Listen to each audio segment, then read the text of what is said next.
নিম্নচাপ একটি শেষ না হতে হতেই আবারও তৈরি হয়ে গেল গভীর নিম্নচাপ। এই নিম্নচাপের জেরে বাংলাদেশ পশ্চিমবঙ্গের প্রত্যেকটা অঞ্চলেই অতি ভারী বৃষ্টির আভাস দিয়েছেন বাংলাদেশ এবং কলকাতা আবহাওয়া অফিস। তো এই নিম্নচাপের জেরে বাংলাদেশের দক্ষিণাঞ্চলে যেমন চট্টগ্রাম, খুলনা, বরিশাল, পটুয়াখালী, কুমিল্লা, নোয়াখালী এইসব অঞ্চলের উপর দিয়ে কিন্তু প্রতি ঘন্টায় ৪৫ থেকে ৬০ কিলোমিটার বেগে দমকা হাওয়া সহ বর্জ্য বৃষ্টির হওয়ার আভাস দিয়েছেন। তার সাথে পশ্চিমবঙ্গের অনেকগুলো অঞ্চলে অতি ভারী থেকে ভারী বৃষ্টি হওয়ার আভাস সতর্কতা জারি করেছেন বাংলাদেশ ও কলকাতা আবহাওয়া অফিস।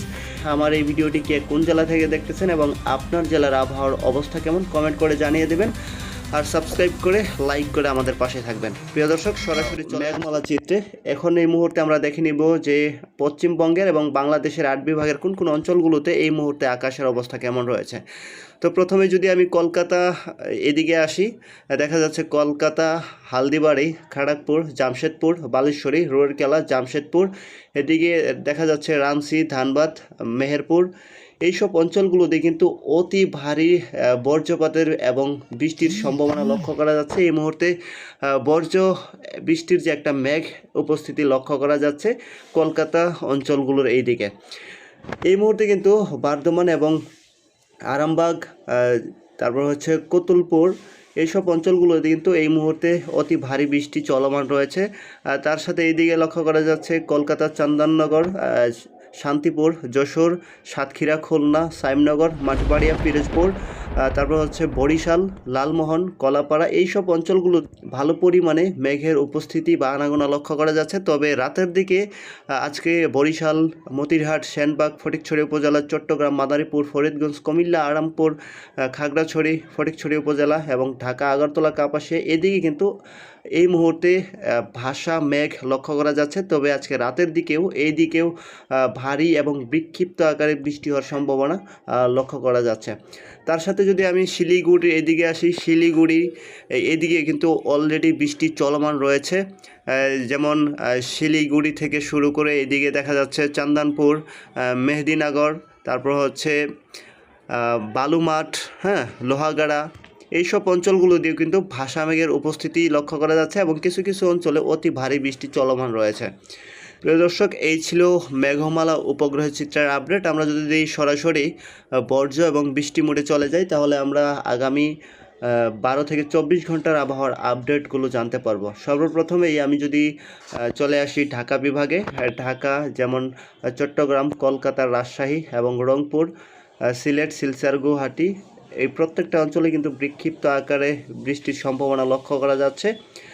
তারপরে আমি যদি কলকাতার এইদিকে আসি, কলকাতা, তারপরে চন্দননগর, তারপরে হচ্ছে আরামবাগ, সাইমনগর, সাতক্ষীরা, এদিকে রয়েছে কলারঘাট, হালদিয়া, খড়গপুর, এইসব অঞ্চলগুলোতে কিন্তু বিক্ষিপ্ত আকারে একটা বজ্রসহ বৃষ্টির সম্ভাবনা লক্ষ্য করা যাচ্ছে। তারপর এদিকে রয়েছে জামশেদপুর, রাঞ্চি, ধানবাদ, দুঘার এবং বাঘালপুর, মালদা, কালাই, এইসব অঞ্চলগুলো দিয়েও কিন্তু অতি বিক্ষিপ্ত আকারে বৃষ্টির সম্ভাবনা লক্ষ্য করা যাচ্ছে। এদিকে রয়েছে দ্বারভাঙ্গা, বিরাটনগর, এদিকে শিলিগুড়ি, আলিপুরদুয়ার, এদিকে তেমন বৃষ্টির সম্ভাবনা লক্ষ্য করা যাচ্ছে না। তবে কিছু অঞ্চলে ভাসা মেঘ এবং কিছু অঞ্চলে গুড়ি গুড়ি বৃষ্টি হওয়ার সম্ভাবনা লক্ষ্য করা যাচ্ছে, বিশেষ করে কিশোরগঞ্জ, ঠাকুরগঞ্জ, তারপর হচ্ছে কারণদিঘি, কোচবিহার, এইসব অঞ্চলগুলো দিয়ে কিছু কিছু অঞ্চলে ভাসা মেঘ থাকতে পারে বা আংশিক মেঘাচ্ছন্ন অবস্থায় থাকতে পারে। তারপর বাংলাদেশের এই ক্ষেত্রে এদিকে যদি আসি তাহলে এদিকে সাইদপুর, রংপুর, লালমনিরহাট, তারপর হচ্ছে ধুবড়ি, চিলমারি, পীরগঞ্জ, এইসব অঞ্চলগুলো দিয়েও বিক্ষিপ্ত আকারে বজ্রসহ বৃষ্টির সম্ভাবনা ও উপস্থিতি লক্ষ্য করা যাচ্ছে। তারপরে এদিকে রয়েছে শিবগঞ্জ, বগুড়া, সরিষাবাড়ি, তারপরে হচ্ছে জামালপুর, শালছত্র, এইসব অঞ্চলগুলো দিয়েও বিক্ষিপ্ত আকারে বৃষ্টির সম্ভাবনা দেখা যাচ্ছে। তারপরে সিংড়া, রাজশাহী, পাবনা, নাগারপুর, শাইলকুপা, মেহেরপুর, শান্তিপুর, যশোর, লোহাগাড়া, মাদারীপুর, ফরিদপুর, এইসব অঞ্চলগুলিও অতি ভারী বৃষ্টির সম্ভাবনা লক্ষ্য করা যাচ্ছে। তারপরে চন্দননগর, আরামবাগ, এইদিকে তো অতি ভারী বৃষ্টি রয়েছেই। তার সাথে এইদিকে লক্ষ্য করা যাচ্ছে কলাপাড়া, লালমোহন, মতিরহাট, চট্টগ্রাম, ফটিকছড়ি উপজেলা, এদিকে তেমন বৃষ্টির সম্ভাবনা লক্ষ্য করা যাচ্ছে না। প্রিয় দর্শক, তো এই ছিল 29 তারিখ রবিবার আবহাওয়ার আপডেট। তারপরে আমি যদি একটু রাতের দিকে যাই, রাত 10টার দিকে যাই, রাত 10টার দিকে দেখেন আবার কিন্তু আবহাওয়ার বেশ বড়সড় একটা পরিবর্তন লক্ষ্য করা যাচ্ছে। এখানে ঢাকা বিভাগে বেশ পরিষ্কার আকাশ, রাজশাহীতেও পরিষ্কার, রংপুর, পূর্ণিয়া, গুয়াহাটি, পাটনা, ধানবাদ প্রত্যেকটা অঞ্চলেই পরিষ্কার লক্ষ্য করা যাচ্ছে। তবে সিলেট এবং সিলসার এই দুইটা অঞ্চলের জন্য কিন্তু আবার সতর্কতা জারি করা হচ্ছে। যেমন সাতাকবাজার, জান্তিপুর, চারখাই, জাকিরগঞ্জ, সিলসার, এদিকে রয়েছে বারলেখা, সিলেট, হ্যাঁ, জগন্নাথপুর, বিশারামপুর, ফেনারবাগ এইসব অঞ্চলগুলোতে কিন্তু বিক্ষিপ্ত আকারে বর্জ্যসহ বৃষ্টির সম্ভাবনা লক্ষ্য করা যাচ্ছে রাত 10টার দিকে।